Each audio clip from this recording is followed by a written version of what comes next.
Новите уписи матурантите се соочуваат со едно од најважните животни прашања, кој факултет да го изберат.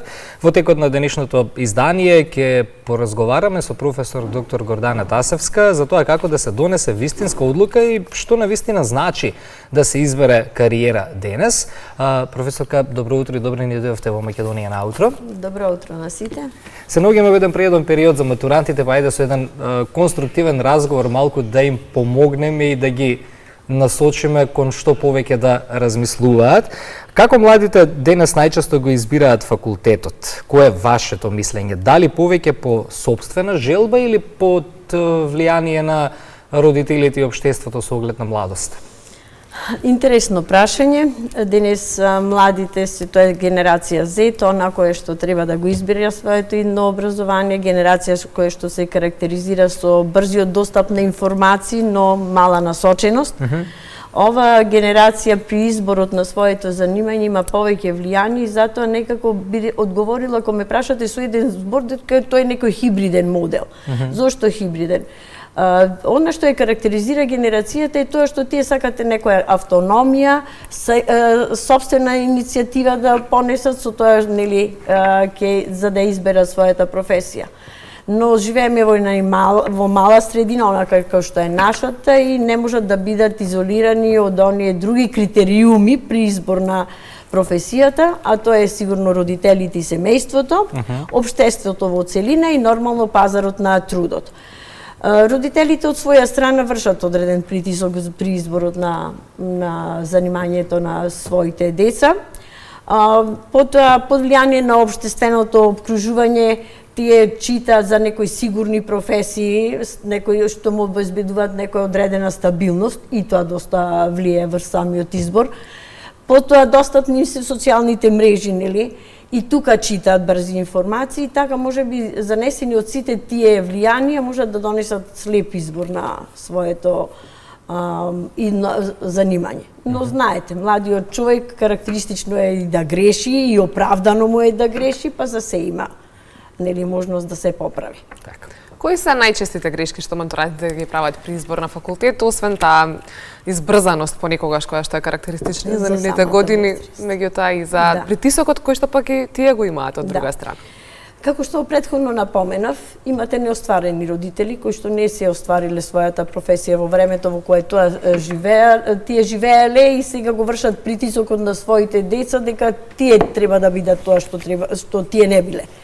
Потоа желбата да се продолжи некој семеен бизнис наследен од дедо, прадедо, па сега родитело, па сега децата се тие кои што морат да го наследат, а тие воопшто не се пронаѓаат во сета таа приказна нели на наследување на бизнисот, е она што го прави, како што рековме, семејството.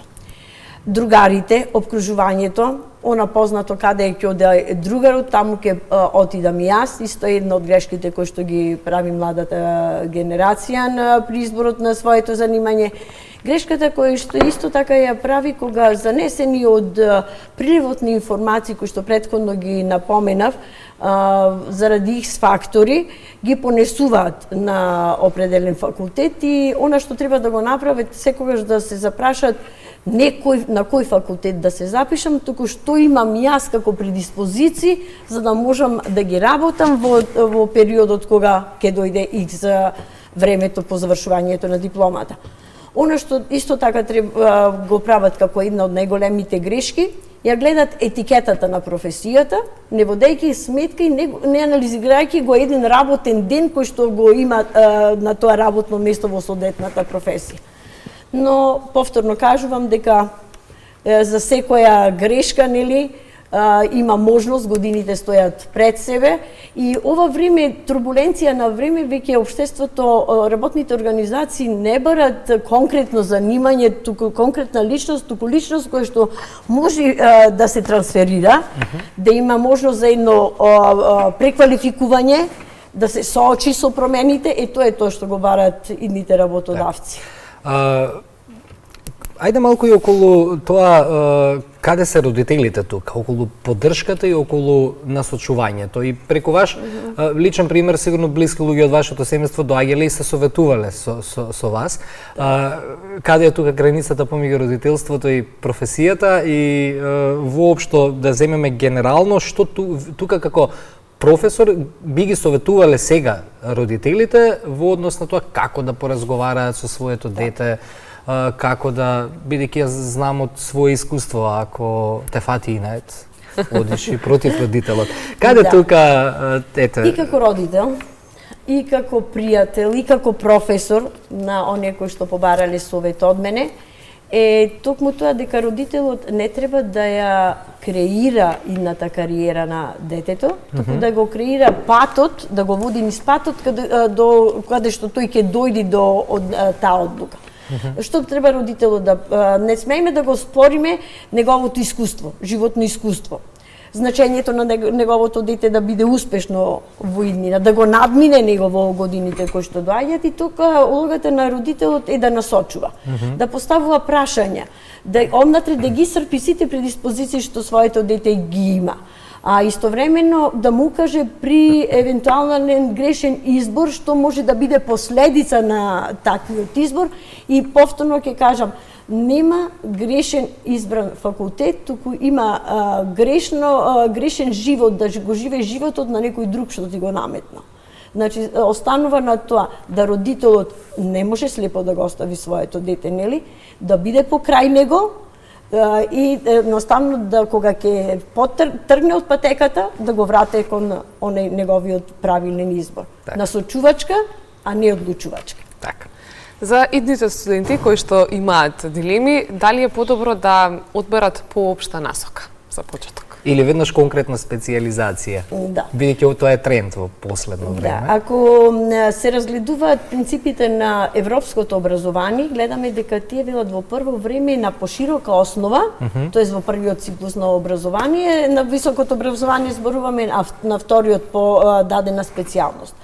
Но оние принципи кои што со себе ги носи самиот болонски процес и она кој што Македонија го прифаќа и сега со новиот актуелниот закон за високо образование, се воведува еден модуларен начин на студирање.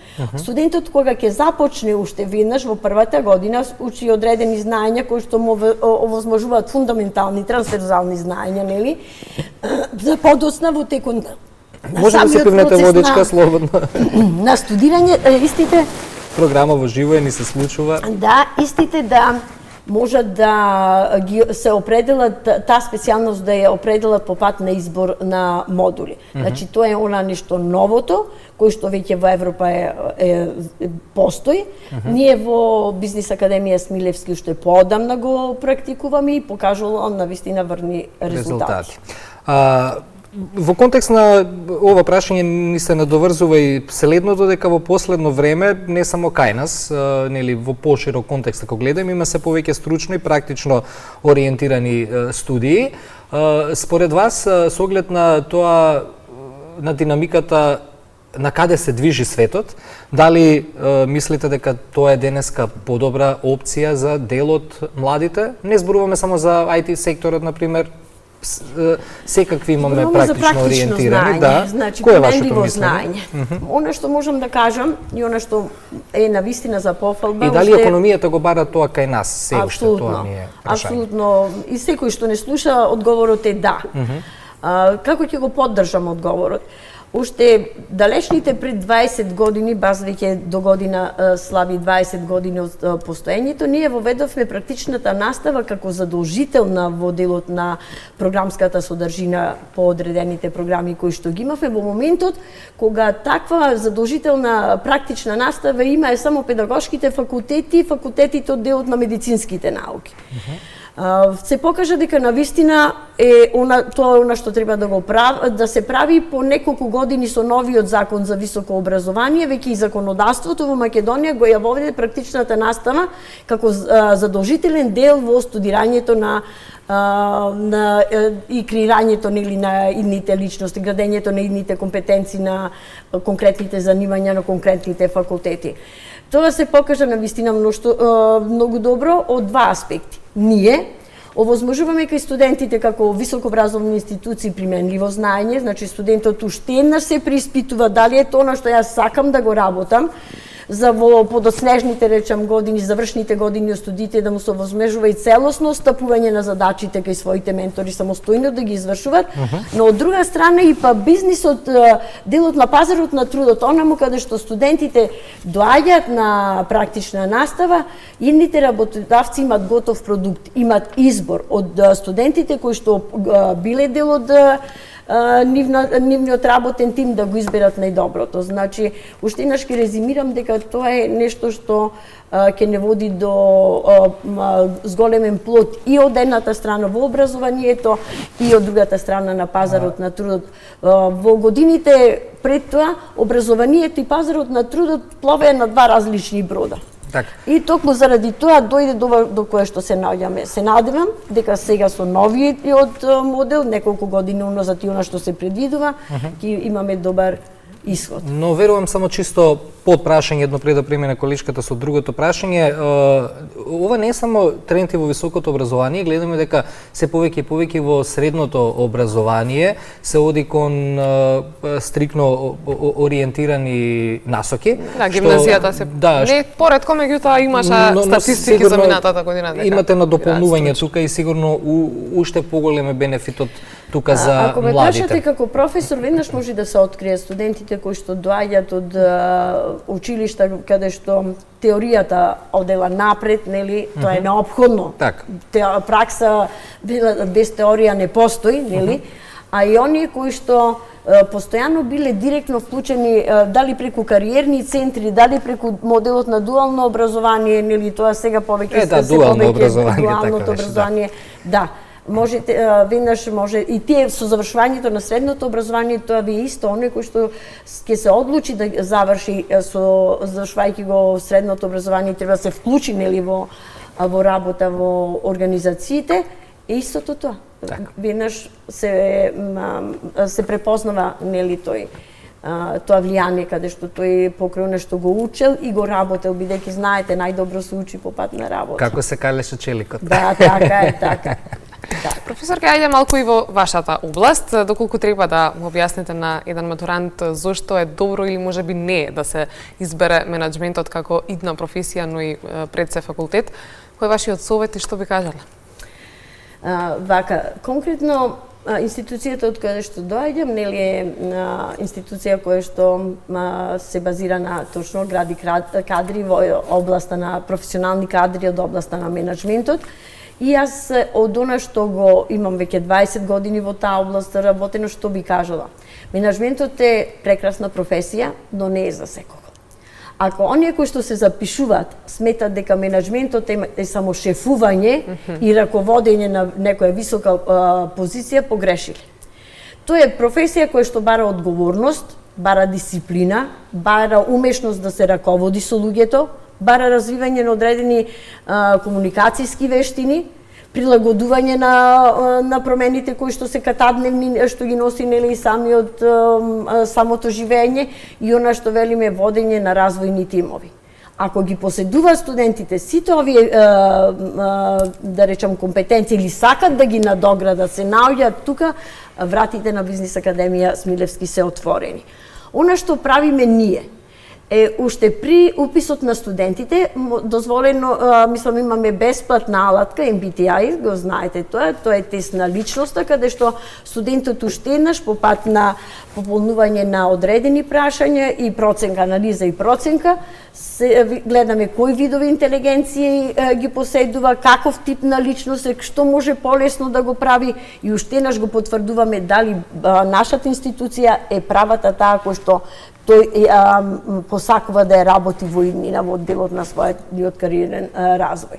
А подоцна во своите предметни програми, конкретно предметот личен менаџмент, зборуваме за типовите на интелигенции, повеќето типови на интелигенции според Гартнер, и тука се гледат кој видов му преферира, кој видови интелигенција ја има и мислам дека успехот е неминовен.